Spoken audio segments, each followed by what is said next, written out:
untuk ngambil alih ya untuk pengenalan laboratorium mekanika tanah. Perkenalkan nama kakak Sinta Filia. Oke, di sini ada kepala laboratorium yaitu Ibu Ratna Dewi, STMT, dan teknisi laboratoriumnya itu Yudeli Oktavani, ST. Nah, untuk asisten angkatan 2018, untuk kakak-kakaknya kalau hadir boleh say hi ya, Kak. Untuk Kak, yang pertama itu Muhammad Akbar, untuk bab yang dipegang yaitu bab PTS, Pemadatan Tanah Standar, CBR, dan Sondir. Untuk Kak Akbar, boleh say hi, Kak Akbar? Halo guys, halo. Halo, Kak. Oke, lanjut. Untuk Kak Adrian Firmansyah itu megang bab triaksial, KTB, dan direct shear. Halo Kak Andre, ada nggak ini Kak Andre? Andre lagi berhalangan, dapat ini berhalangan deh. Oke, lanjut. Bentar. Apa nih? Oke, lanjut Kak Halil Mokti itu megang bab konsolidasi dan pengeboran. Saya hai Kak. Halo. Biasa ya. Halo. Oke, halo Kak. Ya, selanjutnya itu Kak Kinanti Patricia, megang bab kadar air, berat jenis, dan antar bab. Halo Kak Kinan. Ada nih. Halo. Oke, lanjut.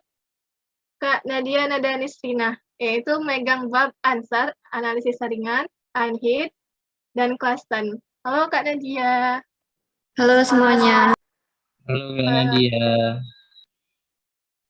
Oke, lanjut untuk angkatan 2019, yaitu pertama Muhammad Farhan Pratama, itu megang bab pemadatan tanah standar, CBR, dan Sondir. Halo Kak Farhan. Halo. Nah, oke. Lanjut. Aldi Herdian, itu megang bab triaksial, KTB, dan direct shear.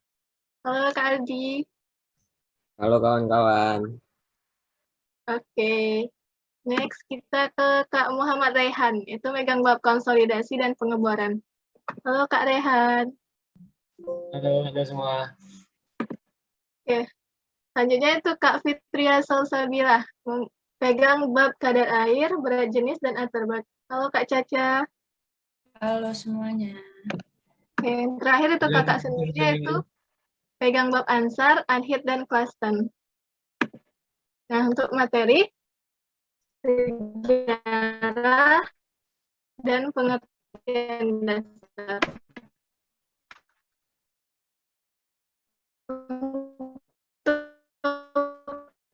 Bab sondir, boleh nih untuk kakak asisten yang pegang bab sondir. Di sini saya akan menjelaskan yang pertama sondir.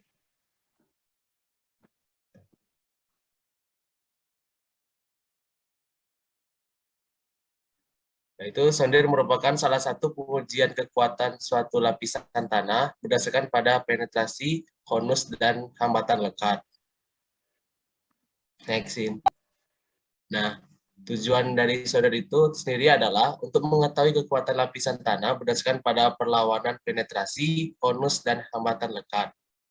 Nah, perlawanan penetrasi konus adalah perlawanan tanah terhadap ujung konus yang dinyatakan dalam gaya persatuan luas. Hambatan lekat adalah perlawanan geser tanah terhadap selubung bikonus dalam gaya persatuan panjang.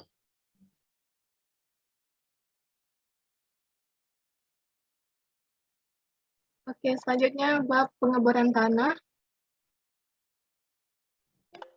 Next, lanjut.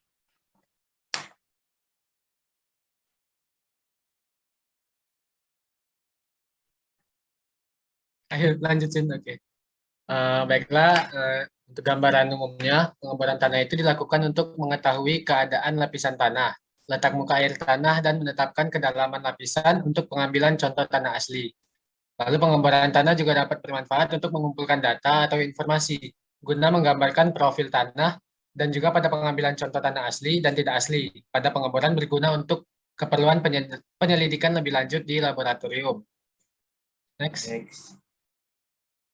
Oke, kadar air. Bab selanjutnya pemeriksaan kadar air untuk kakak asisten yang pegang bab ini. Boleh dijelaskan, Kak? Oke, pemeriksaan kadar air.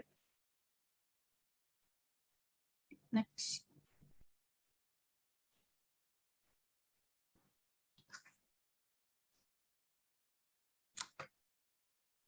Jadi pemeriksaan kadar air ini tujuannya untuk mengetahui kadar asli di lapangan maupun kadar air contoh tanah terganggu. Kadar air tanah adalah perbandingan berat air dalam tanah dengan berat butiran tanah tersebut yang dinyatakan dalam persen. Oke, lanjut.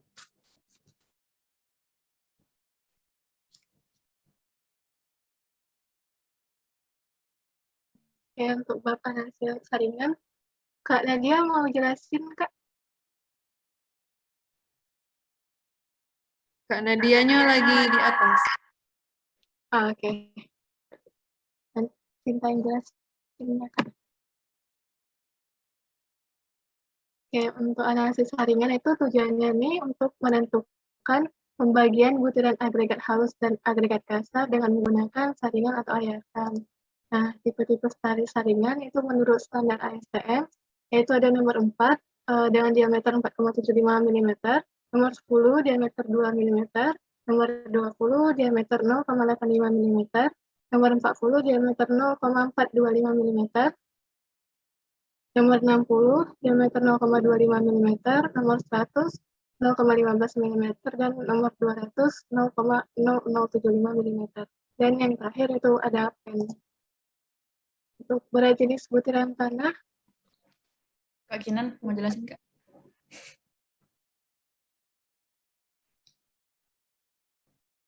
Kak boleh Kak Kinan. Tina?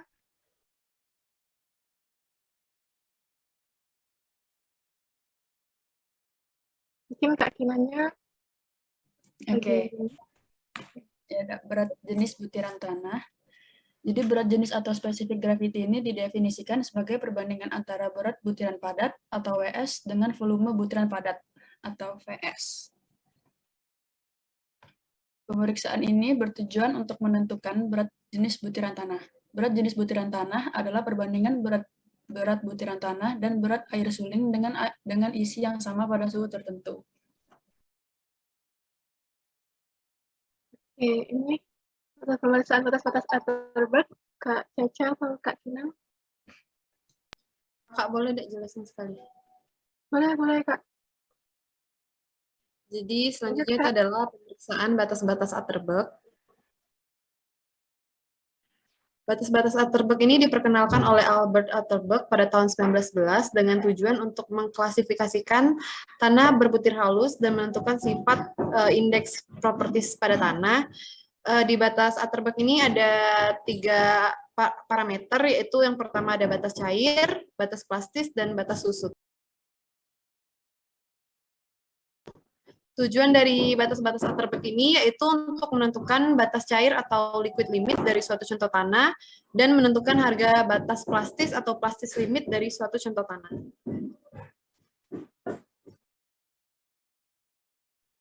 Oke, selanjutnya itu bab klasifikasi tanah. Mungkin Kak Nadia. Kak Nadia lagi nggak bisa juga. Dianya lagi ngurus, ada sesuatu yang diurus deh. Lanjut Cinta dulu deh. Oke. Nah, untuk tujuan dari klasifikasi tanah itu untuk mengelompokkan tanah sesuai dengan perilaku umum dari tanah pada kondisi fisik atau parameter tertentu. Oke, selanjutnya itu pemeriksaan pemadatan tanah standar. Kak Akbar atau Kak Farhan bisa jelasin? Bang Akbar mau jelasin ya, Bang? Kak Akbar sama Kak Nadia deh. Lanjut dulu. Pemeriksaan. Nah, tujuan pemeriksaan ini yang pertama, pemeriksaan ini dimaksudkan untuk menentukan hubungan antara kadar air dan kepadatan tanah dengan cara memadatkan di dalam cetakan silinder berukuran tertentu dengan menggunakan alat penumbuk 2,45 kg dan tinggi jatuh 30,5 cm serta energi tumbukan 593,7 kg per meter kubik. Yang kedua, pemeriksaan kepadatan dilakukan dengan menggunakan dua macam cetakan. Yang cetakan pertama, diameter 102 mm untuk bahan yang lulus saringan nomor 4. Yang kedua, cetakan diameter 152 mm untuk bahan yang lulus saringan nomor 19. Selanjutnya, CBR. Jelasin. Nah, CBR ini, pemeriksaan ini dimaksud untuk menentukan harga CBR, yaitu California Bearing Ratio, tanah dan campuran tanah agregat di laboratorium pada kadar air tertentu. Harga CBR ialah perbandingan antara beban penetrasi suatu bahan terhadap bahan standar dengan kedalaman dan kecepatan penetrasi yang sama.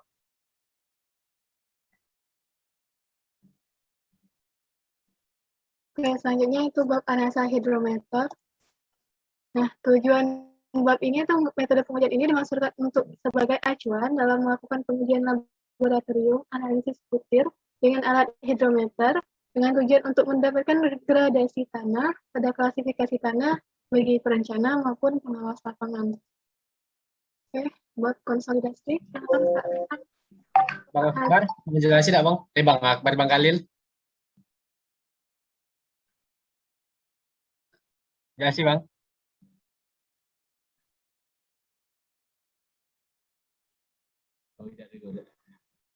Mau jelasin nggak Oke. Bang Khalil? Next.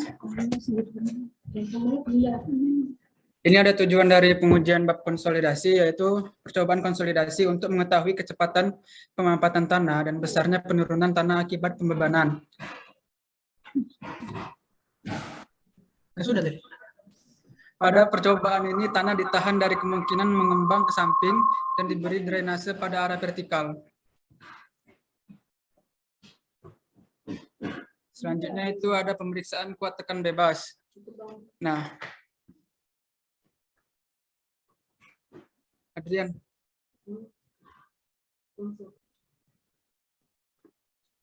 Wah, Dek. Nah, aku bela. Tujuan dari percobaan ini adalah untuk menentukan kuat bebas dari suatu tanah kohesi. Pemeriksaan dapat dilakukan pada tanah asli, contoh tanah padat buatan. Kuat tekan bebas adalah besarnya tekanan aksial yang diperlukan untuk menekan suatu contoh tanah sampai pecah atau besarnya tekan yang memberikan perpendekan tanah sebesar 20%. Itu alatnya. Dan terus di sini ada bab triaksial.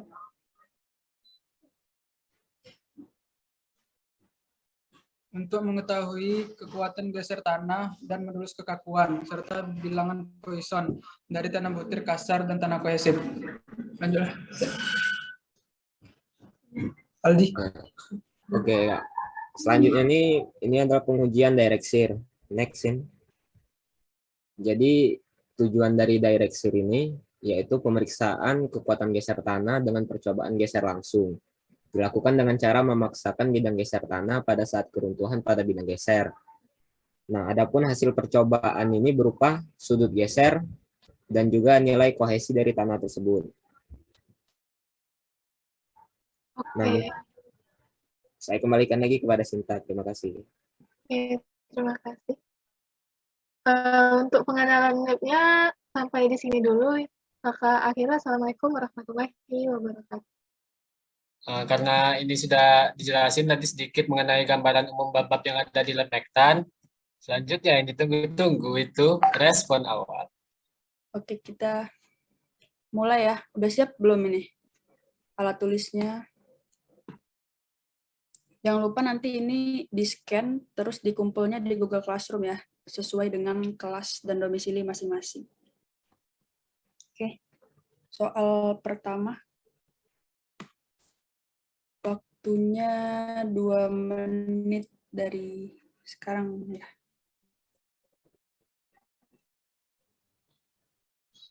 Kak, soalnya. Nggak usah langsung jawaban beda apa-apa. Oke.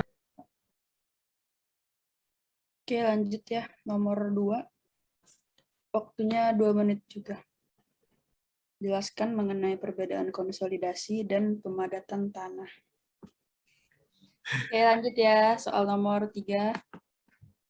Nah, apa yang dimaksud dengan lempung normally consolidated dan lempung over consolidated? Oke, lanjut ya, soal nomor 4.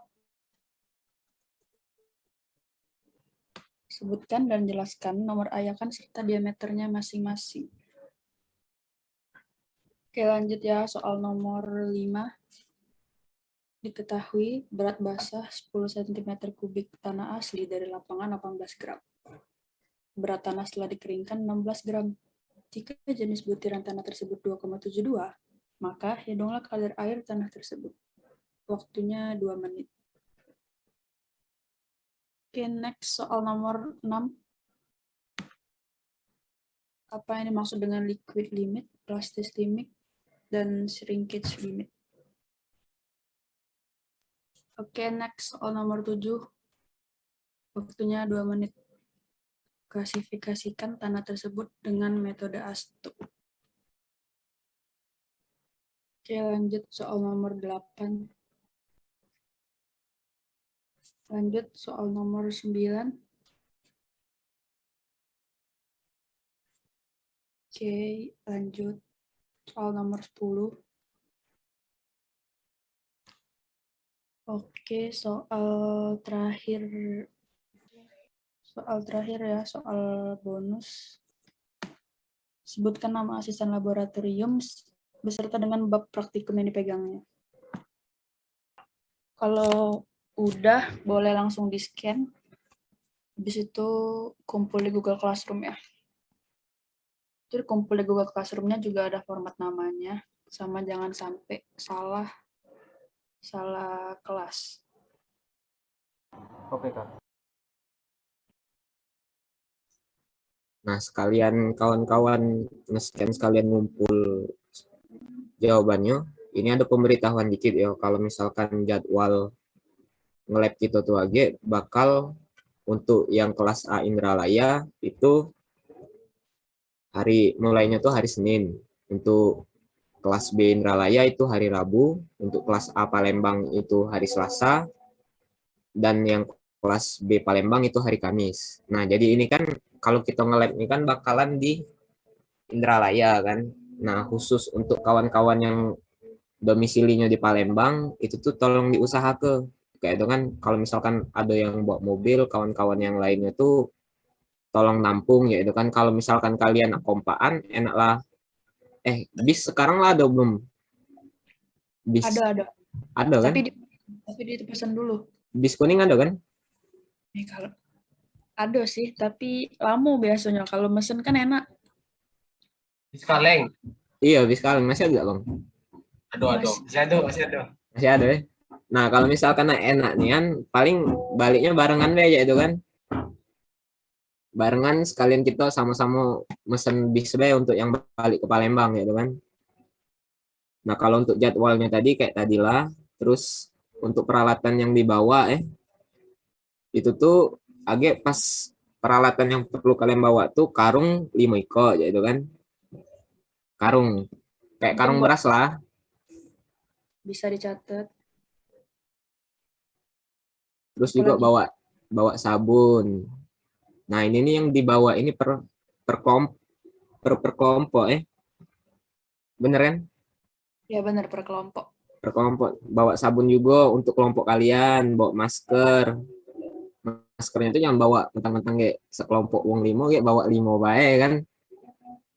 Maksudnya ini maskernya dipakai selama kalian nge-lab aja, selama sebulan lebih kan sampai selesai. Jadi bawa masker itu kalau bisa bawa sepak itu kan sekalian. Kalau misalkan nak lebih juga boleh, nak banyak-banyak juga boleh. Bawa hand sanitizer kan. Bawa kantong plastik putih yang bening, yang 2 kilo, yang besar. Bawa juga cangkul, sekop, tisu, sama air minum. Nah, air minum ini kalau kalian tidak nak ribet, bawa misalkan jadwal A Indralaya kan, bawa galon, kayak itu kan siko. Biar tak capek. Atau Aquadus di galon. Kalau misalkan nak murah kan galon kan cuma 5.000 kan. Iya udah yang ngerokok ditahan dulu pas di sekitar lab age. Kalau misalnya ngerokok age apa setelah selesai nge-lab, apa pas setelah balik. Pokoknya age kalau selama praktikum sekitar lab, ditahan dulu rokoknya. Nggak usah bawa sajam juga. Kita bawa sambit kan. Hah? Ya. Dan juga ini, tadi ada arahan dari Bu Awi. Untuk masalah mulainya praktikum tuh harus ada surat dulu dari dekan. Nah, jadi kemungkinan besar hari Senin nanti itu kita ngambil sampel tanah dulu, baik. Nah, jadi untuk nunggu keputusan surat tuh keluar, nanti dikabari lagi yo. Kalau misal surat tuh keluar, kita langsung mulai praktikum Senin ini. Kalau misal memang belum, kita ngambil sampel tanah dulu buat kalian praktikum nanti.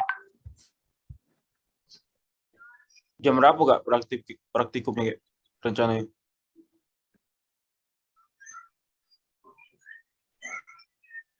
Jadi buat praktikum jam 12.15 mulainya. Sampai dengan selesai. Jadi jam 12.15 itu sudah ini ya, sudah di Layo Galuh, sudah mulai.